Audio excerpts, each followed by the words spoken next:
Hi guys, Romans here and welcome to another music review. I review every album from a viewpoint of a musician, as I'm a singer, songwriter and a bass player for my own group Jakobe, and more than 3 years ago we released our debut album called Pursuits in Life. What makes it unique is that it's a heavy prog rock without guitars. Instead you have drums, bass, saxophone and keyboards. You can check out all of our music videos on my YouTube channel.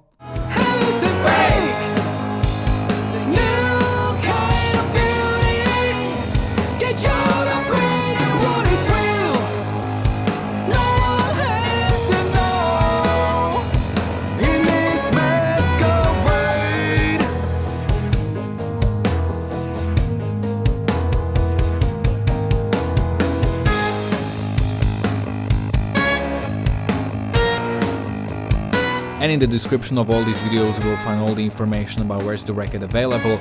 It's available on all digital platforms like Spotify, Tidal, Deezer, iTunes, Amazon, Bandcamp, but also in this digipack version of a CD with a very beautifully illustrated 20 pages long booklet. So in case you want one, all you need to do is contact me via an email, on Facebook or on Instagram, or you can get one through Bandcamp as well. And today I'm going to review the new album from Leprous, Aphelion. Music review. Music review. Leprous is one of my all-time favorite bands and I just can't help but admire them. They're so unique and innovative.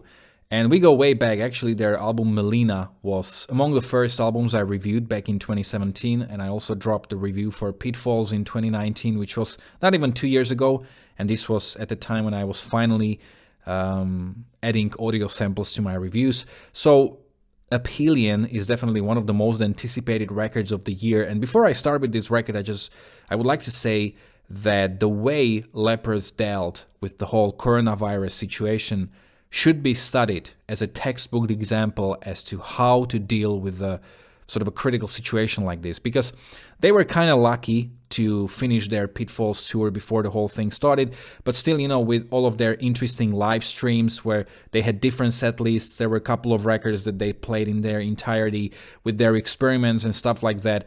They just, you know, I don't understand why more bands didn't follow this sort of a formula, because this is how it should be done and we should take them as an example. Okay, anyway, their album Aphelion, it came out only like 3 days ago and I've already heard it 16 times, which kind of says it all.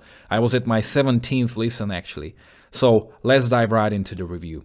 Before I start with the individual tracks, I do have to say that the album has kind of two musical sides going on. There's orchestral side of things from a sonic point of view, especially by strings and cello, which is something they started experimented with already on Melina, and they kind of put it at front with the Pitfalls, but here it's like half of their sound, and the second half is made out of electronic sounds and synths and so on. And these keyboard sounds have been pretty dominant already on like Cole and Congregation, but here it's like really up front. The album opens up with Running Low, the first single that was sort of dropped with new album being announced at that point, because Castaway Angels, another track from this album, has already been dropped back in 2020, but at that point there was no talking about a new album, so this was like that announcement. To a high degree, this track seems to be the continuation of Below. Like a lot of these string arrangements and string instrumentation may seem like a novelty for Leprous, but they've been already experimenting with that a lot on the previous album, so to a high degree this is a very logical successor to Pitfalls. And Running Low, I like the whole melodrama in the verses. I also love the piano sound, which is very unique. It kind of resembles echoes from the Pink Floyd. It's just so dark and so heavy, but I do have to say the first time I heard the chorus, my reaction was this. Like, you know, the song is building up, it's creating this very tense atmosphere, and suddenly the chorus comes. Sit back. It's a miracle.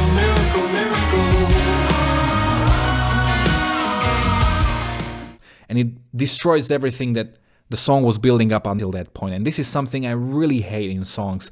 And as a songwriter, that's just something I would never do. And this is basically where my whole criticism towards the album ends. I'm not saying it's bad, the chorus, it's just, you know, after hearing it for 17 times, I'm still getting used to it. and I still haven't fully gotten used to it. But still, the song in itself is really great. I love the cello solo, and also the brass section towards the end is fantastic. And it's actually something we get to hear a few more times on the record. Out of Here resembles a little bit I Lose Hope or Observe the Train from the previous album. It's an ambient, laid-back song with more of an optimistic vibe. And we've got that, that kind of a gradation towards the chorus that resembles Alleviate, also from the Pitfalls.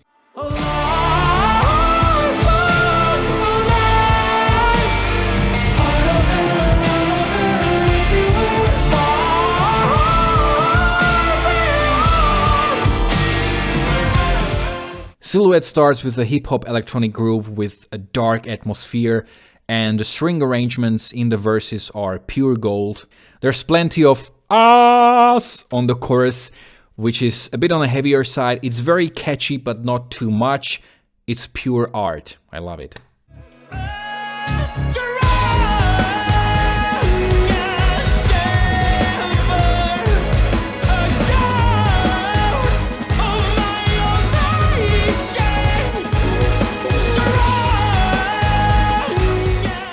All the Moments is almost a 7 minutes long song, which starts with almost like a country rock riff. And this is something I would expect from Miles Kennedy, for example, on his solo albums. The emotional palette is just so different from their previous records and previous songs because it's so much lighter, brighter, more relaxed. And even the orchestrated chorus is a happy chorus in a way.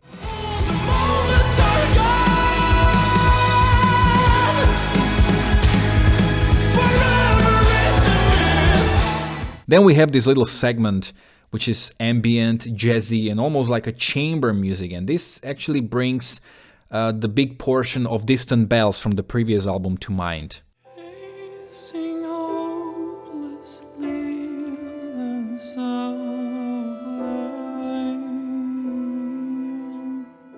Have You Ever is another beautiful piece, starting in an electronic way, but incorporating orchestration and classical instrumentation later on. Have you ever tried to make me play? Synthy parts are minimalistic, but so good. Why? We take them. The Silent Revelation opens up the second half of the record, and this was another one of the songs dropped before the album, and this is slightly more on the rock side of things, and I like how the main riff shows Leprous going in that indie rock territory. Like, if you ever wondered what riffs would Leprous come up with if they were an indie rock band, well, this is pretty much it. But the song is almost grunge in its execution, because we have very dynamically very low and very silent verses, and then a big, powerful, and a catchy chorus, which is one of the most memorable moments on the album. This is a song I basically loved from the first moment I heard it. I've been searching for it. I've been searching for it. I've been dreaming about this life. This life. I'm not ready for it. There are also a few bits and pieces influenced by classical music and executed on a cello, and they are just a really great addition to this song. One of my favorite tracks on the album is The Shadow Side, and I love how when it starts, basically the groove develops in a couple of seconds from very basic to the full groove. It's really great. And we hear the chorus twice. The first time it's very gentle, it's very subtle, and then it's very powerful towards the end. And with all of that orchestration, is really out of this world. It's absolutely brilliant chorus and brilliant song. I love it. I see love. I see love. Where it never has been. I see love. I see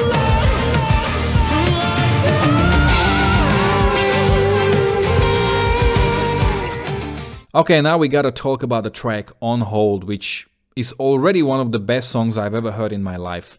Like, you know, I always used to say that the best track from Leprous is The Valley, which is just a perfect song. But On Hold is up there with The Valley. It's such an amazing track. I absolutely love it. It's gentle, full of emotion, and it's got this very nice and soothing melody.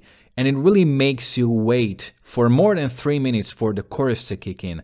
But when it does, oh man, that chorus is one of the best musical moments I've ever heard. I do have to draw a little criticism here though. I do prefer the first chorus because we've got that oh, my love. How the chorus starts is so powerful. And when it starts the second time, we hear just kind of like the violin starting it, and then he already goes into that line, my life. As a songwriter, I would probably swap those two choruses, and I would have the first one as the second one because it's just a little more powerful with how it starts. But you know, this is nitpicking. Brilliant song, brilliant song.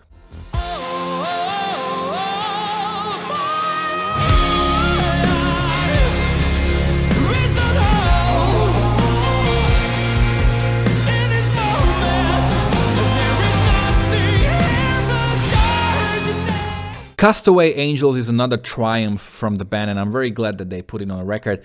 Basically, this was the experiment that they had back in 2020 when they went into the studio and they decided not to overproduce the song and just have like some basic ideas.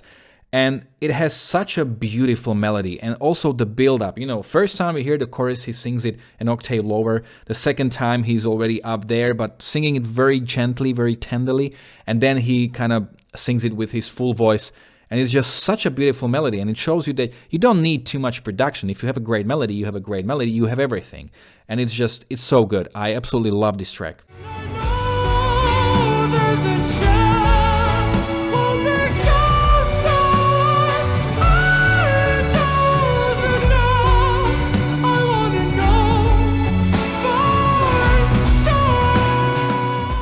The last track on the album is called Nighttime Disguise, and this was also the result of one of their experiments where basically their fans could join them virtually in a studio for like 1 week, 24/7, and the fans were voting on like time signature changes, the lyrical development and whatever. And the result of that is Nighttime Disguises, which originally was intended to be a bonus track, but Leprous ended up being so happy with the result that, you know, it's the album track.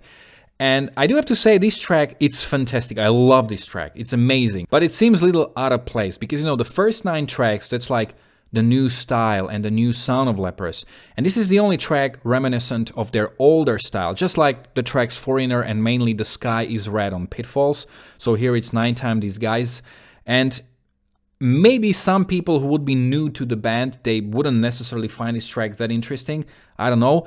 But anyway, it's a really great track. There are too many great moments to mention, but what I will mention is that one passage where he goes in kind of an operatic musical way down in his vocal range, which sounds really nice, and it's something he does never. And the chorus is just very, very powerful.